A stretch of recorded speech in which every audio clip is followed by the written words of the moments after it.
Biografia de Monteiro Lobato. Monteiro Lobato, nascido em 1882 e faleceu em 1948, foi um escritor e editor brasileiro. O Sítio do Pica-Pau Amarelo é sua obra de maior destaque na literatura infantil. Criou a editora Monteiro Lobato e, mais tarde, a Companhia Editora Nacional. Foi um dos primeiros autores de literatura infantil do nosso país e de toda a América Latina. Ao lado da literatura infantil, Monteiro Lobato também deixou uma extensa obra voltada para o público adulto. Retratou os vilarejos decadentes e a população do Vale do Paraíba, quando da crise do café. Monteiro situava-se entre os autores do pré-modernismo, período em que precedeu a Semana de Arte Moderna. Lobato também foi jornalista, tradutor e empresário. Fundou a Companhia de Petróleo do Brasil, a qual se dedicou por 10 anos. Infância. Monteiro Lobato nasceu em Taubaté, São Paulo, no dia 18 de abril de 1882. Era filho de José Bento Marcodes Lobato e de Olímpia Monteiro de Lobato. Alfabetizado pela mãe, logo despertou o gosto pela leitura, lendo todos os livros infantis da biblioteca de seu avô, o Visconde de Tremembé. Desde criança, Monteiro Lobato já mostrava seu temperamento inquieto e, aos 10 anos, escandalizou sua família, tradicionais fazendeiros do Vale do Paraíba, e os amigos do imperador de Pedro II, quando se recusou a fazer a primeira comunhão. Adolescência. Monteiro Lobato fez seus primeiros estudos na sua cidade natal. Em 1896,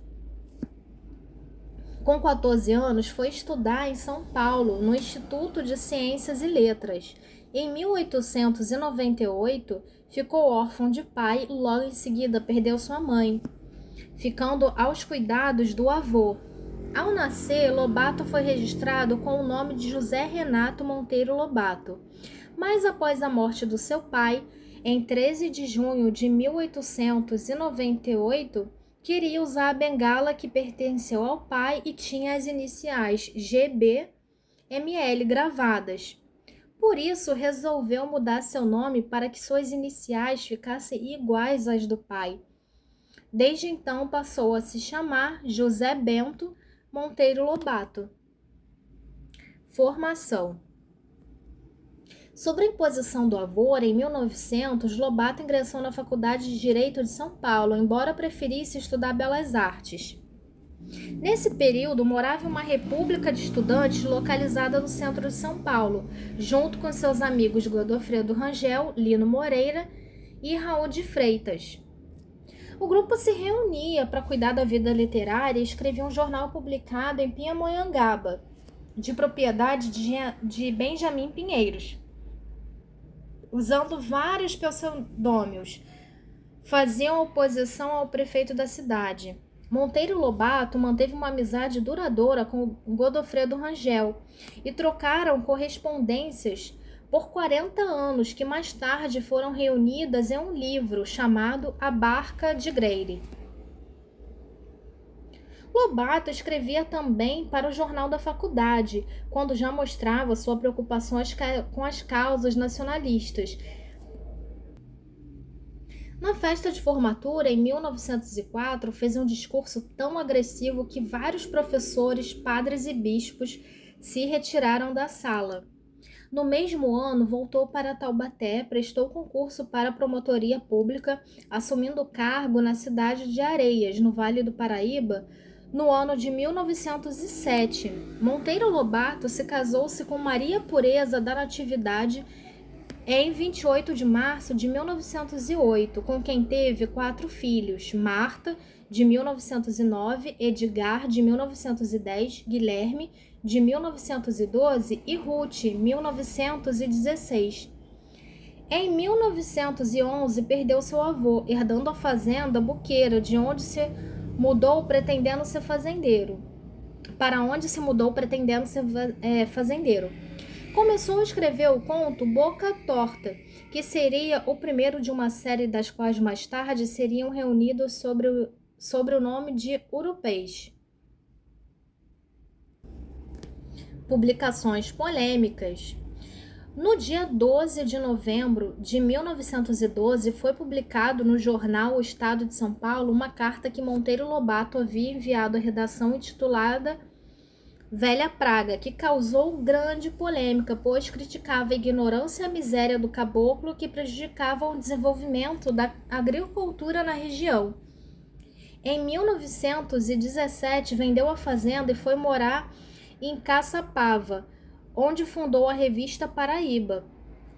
Nos 12 números publicados, teve como colaboradores Coelho Neto, Olavo Bilac, Cassiano Ricardo, entre outros importantes figuras da literatura.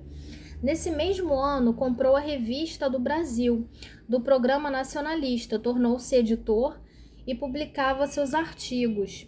Transformou a revista em um núcleo de defesa da cultura nacional. No dia 20 de dezembro de 1917, Lobato publicou no jornal Estado de São Paulo um artigo intitulado Paranoia ou Mistificação, onde criticou os quadros de Anita Malfatti, pintora paulista recém-chegada da Europa, o que lhe custou uma ruptura com os líderes da Semana de Arte Moderna. Em 1918, Monteiro Lobato publicou sua primeira coletânea de contos, Urupês, quando traçou a paisagem das cidades por onde passou e o perfil do Jeca Tatu, um caipira apontado pela pobreza, pelo marasmo e pela indolência, o que tornava incapaz de auxiliar na agricultura. A figura do Jeca Tatu, descrita por Monteiro Lobato, chamou a atenção de Rui Barbosa, que citou em um discurso na Companhia Presidencial de 1918, como um protótipo do caipira brasileiro abandonado à miséria pelos seus poderes públicos. Outro ponto problemático na biografia de Monteiro Lobato foi seu envolvimento com ideias eugenistas que na época estavam em alta. O eugenismo foi criado pelo francês François Galton no século XX. No século XX não, gente, no século XIX, desculpa. Segundo seu escritor, como o estudo dos agentes sobre o controle social que podem melhorar ou empobrecer qualidades raciais das futuras gerações física ou mentalmente, ou seja, tais ideias defendiam a superioridade das pessoas brancas, ao passo que desvalorizavam as misturas de etnia e a predominância do povo negro. Monteiro Lobato manteve a correspondência com um amigo Godofredo Rangel, Renato Kell e Arthur Neiva, em que tece comentários como: país de mestiço onde branco não tem força para organizar um Ku Klux Klan. É um país perdido para altos destinos. Em carta enviada a Neiva, em abril de 1928. Primeiros livros infantis. Entusiasmado com o sucesso de Urupês, em 1919, Monteiro Lobato fundou a editora Monteiro Lobato, a primeira editora nacional, através da qual o público publicou seus primeiros livros infantis. Em 1921, publicou O Narizinho Arrebitado, que depois passaria a se chamar Reinações de Narizinho. Em seguida, publicou O Saci, de 1921, e O Marquês de Rabicó, de 1922. As obras infantis fizeram grande sucesso, o que levou o autor a prolongar as aventuras de seus personagens e outros livros, girando todos ao redor do sítio do Pica-Pau Amarelo. Em 1924, a Revolução Paulista levou a editora à falência. Depois de vender tudo, Lobato e o amigo Octales fundaram outra editora só para imprimir livros didáticos, a Companhia Editora Nacional. Mudou-se então para o Rio de Janeiro. A defesa do petróleo. Em 1927, Lobato foi nomeado por Washington Luiz adido cultural do Brasil nos Estados Unidos. O grande progresso industrial que observou levou a desejar o mesmo para o Brasil. Em 1931, Monteiro Lobato retornou ao Brasil e no ano seguinte publicou suas impressões sobre a viagem aos Estados Unidos em América e deu início à fundação de uma companhia nacionalista pela produção de ferro e petróleo. Fez várias conferências e insistiu na existência de petróleo no subsolo brasileiro, mesmo que os técnicos estrangeiros afirmassem o contrário. Contra as pretensões empresariais de Monteiro Lobato erguiam-se interesses poderosos e a Ibira Iron defendia para si mesmo o monopólio do ferro brasileiro e procurava a qualquer custo forçar o governo a lhe assegurar o privilégio. Na defesa de suas empresas, Lobato resolveu reunir todos os fatos e, em 1936, publicou O Escândalo do Petróleo e do Ferro. No fim de 10 anos de luta, em 1941, em plena ditadura Vargas, por seu ataque ao Conselho Nacional de Petróleo, Lobato foi condenado pelo Tribunal de Segurança Nacional a 6 meses de prisão. Porém, cumpriu apenas metade da pena. Politicamente perseguido, Monteiro Lobato mudou-se para a Argentina, onde viveu por 1 ano. Em 1947, ele regressou ao Brasil, faleceu em São Paulo no dia 5 de 1948 de problemas cardíacos. Em sua homenagem, no dia 18 de abril, dia do seu nascimento, é comemorado o Dia Nacional do Livro Infantil. Obra de Monteiro Lobato. A obra de ficção de Monteiro Lobato foi classificada como pré-modernista por suas características fundamentais, o regionalismo e a denúncia de uma realidade brasileira. A obra regionalista dá a dimensão exata do Vale do Paraíba paulista, do início do século XX, sua decadência após a abolição da escravatura e do declínio da cultura cafeeira, tão bem retratados no Contos de Cidades Mortas. Literatura geral. Entre as obras de literatura geral de Monteiro Lobato há livros de ficção e outros sobre questões sociais, políticas e econômicas, mas todos apresentam caráter nacionalista, interesse por problemas do país e pela transformação do Brasil. Além das citadas obras de literatura geral, destaca-se Negrinha, de 1920, A Onda Verde, de 1921 e O Macaco que se fez Homem, de 1923. Literatura infantil. A literatura infantil de Monteiro Lobato, além de apresentar um aspecto moralista e pedagógico, não abandonou a luta pelos interesses nacionais e retratou os tipos de nossas tradições e temas mitológicos. Em 1960, a obra de Monteiro Lobato foi levada para a televisão no seriado O Sítio do Pica-Pau Amarelo, onde as bonecas falam e as crianças convivem com mitos e fábulas.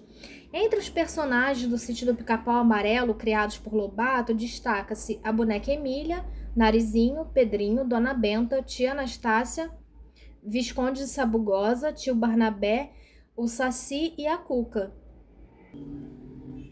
Entre os livros de literatura infantil, destaca-se o Saci, 1921, Fábulas de Narizinho, de 1921, Narizinho Arrebitado, 1921, O Marquês de Rabicó, de 1922, Peter Pan, de 1930, Reinações de Narizinho, de 1931, A Viagem ao Céu, 1931, As Caçadas de Pedrinho, de 1933, Emília no País da Gramática, de 1934, História das Invenções, de 1935, Geografia de Dona Benta, de 1935, Memórias de Emília, de 1936, Histórias de Tia Anastácia, de 1937, Serões de Dona Benta, de 1937, O Poço do Visconde, de 1937 e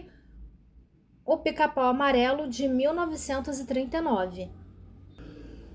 Fábulas de Monteiro Lobato: O Cavalo e o Burro, a Coruja e a Águia, o Lobo e o Cordeiro, o Corvo e o Pavão, a Formiga Má, a Garça Velha, as Duas Cachorras, o Jabuti e a Penuva, o Macaco e o Coelho, o Rabo do Macaco, os Dois Burrinhos, os Dois Ladrões. Elementos racistas em sua obra. O livro Caçadas de Pedrinho, publicado em 1933, que fez parte do Programa Nacional de Biblioteca na Escola do Ministério da Educação, foi questionado pelo movimento negro por conter elementos racistas. O livro relata a caçada de uma onça que está rondando o sítio. É guerra e das boas, não vai escapar ninguém, nem Tia Anastácia, que tem cara preta. Em outro trecho de um dos volumes diz: Tia Anastácia, esquecida de seus numerosos reumatismos, trepou que nem uma macaca de carvão. Referências bibliográficas: Revista Bravo, edição 165, maio de 2011, Monteiro Lobato e o racismo. Ai, gente, eu falei tantas vezes de 1800 e 1900 que até o ano de 2011 eu já ia falar errado. Desculpa, é que eu tava aqui realmente concentrada no texto. Enfim, eu espero que o vídeo ajude vocês, que vocês tenham gostado de conhecer um pouco, né, da biografia do autor. Tem outros vídeos de biografia aqui no canal de resumo de livro, se vocês quiserem dar uma olhada. Não esquece de curtir o vídeo, compartilhar com amigo, amiga que gosta desse tipo de conteúdo, se inscrever no canal, porque aí vocês vão estar me ajudando a crescer aqui no YouTube e levando, né, conhecimento para mais pessoas. Boa leitura e até o próximo vídeo!